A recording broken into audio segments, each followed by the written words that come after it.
Food and Beverage Services, Quarter 4. Our topic is Present Room Service Account and Clear Away Service Equipment.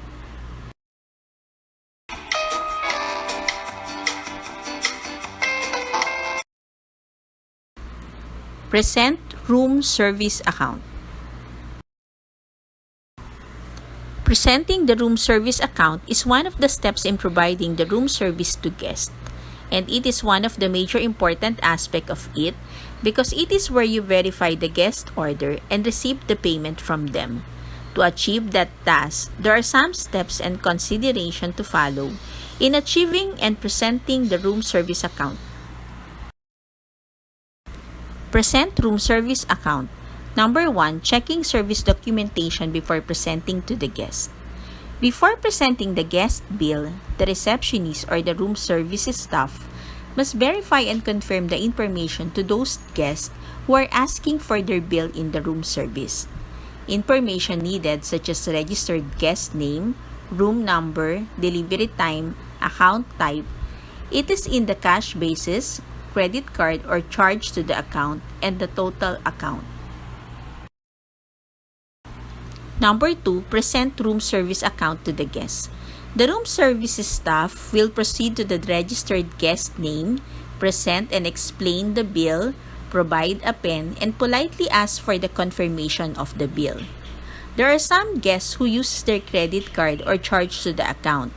This time, the room service must get again the right documentation for confirmation of details. And when the guests pay for cash basis, the staff must check again the total amount for verification. Number 3, process payment of room service account.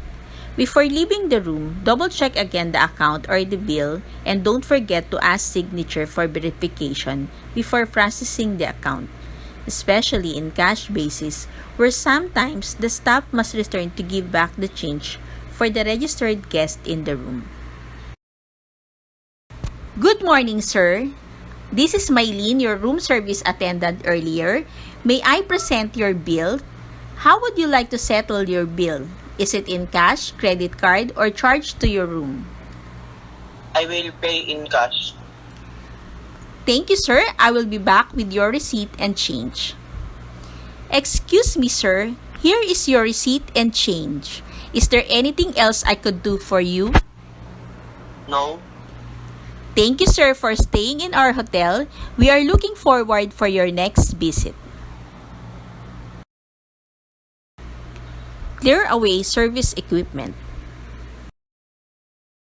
Clear Away Room Service Equipment is the last part of the room service offered by a certain hotel. The room services staff must obligated to immediately respond to the need of collecting the items for guest convenience. It must be done by following the standard operating procedure by the industry. Remove room service trays, trolleys, and service items. After the room service had been delivered, it is one of the tasks of the room services staff to collect immediately the used trays and trolleys, especially if the housekeeping reported for a left-out items inside the registered guest in the room. The room services staff must collect all the items used for the orders of the guest, making it sure that everything is compiled well to avoid breakage of items. For the trays and trolleys are left out, they will have to conduct a floor check for avoiding guest risk and preventing untidy corridors. Checking the trays and trolleys is one of the standard duties that must be followed.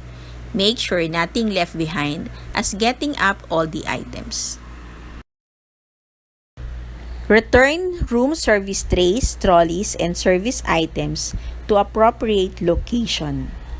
After collecting the trays and trolleys from the rooms, it is necessary to return to the room to keep the standard maintenance of the items.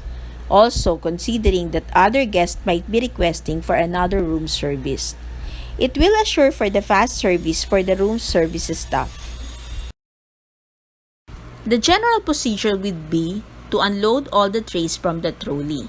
Begin from emptying the soiled food.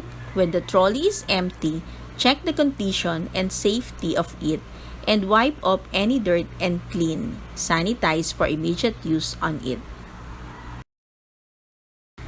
Put all the soiled linen to a dirty linen basket or bag, and the supplies of salt and pepper are refilled and put it on the room service dry store. The vases or centerpiece must be located on the safety area to avoid breaking glasses. A time to remember.